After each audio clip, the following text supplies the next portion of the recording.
癌症的死亡率一直排名国人10大死因的头一位，其中男性的裂喉腺癌发生率排名第4，死亡率占第6位。如果早期的裂喉腺癌经过治疗，5档的存活率有将近100%，但如果一旦转移，存活率会降到3-4成，而且无同期有无同的治疗方式，对密切的追踪、电疗、裂喉腺的摘除、化疗等。现在还有非侵入性的海扶刀的治疗，提供早期或者是复发的病人多元的治疗选择。它原理就是说，我会透过一个比较特殊的一个探头，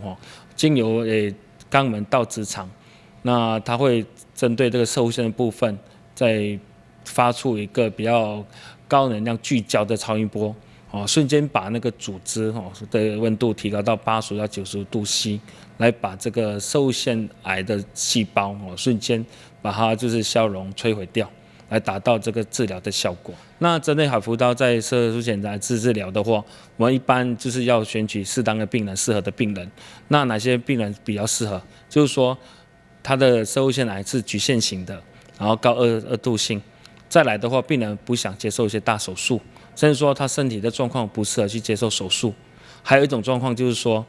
他之前接受过所谓的放射线治疗后有局部复发，我们都可以考虑用这个海扶刀来做治疗。那这海扶刀的话，原则上它是算一个无创的手术。那大部分我们听到可能是说机器手臂的一个射线摘除术，当然这是微创手术，不过它还是有一些伤口。那如果比较来两者之间的差别的话，如果病人适合做这个海扶刀，它的好处就是说，第一没伤口再来的话它也不会出血，在疼痛的部分也相对说减少很多。基比病院比个外科的医师林彩阳表示，新一代的治疗系统会用结合核磁共振，加着即时的超音波的影像，依照每一位无同病人的状况，加手术后生活品质的要求等，提供多元客制化的治疗方案，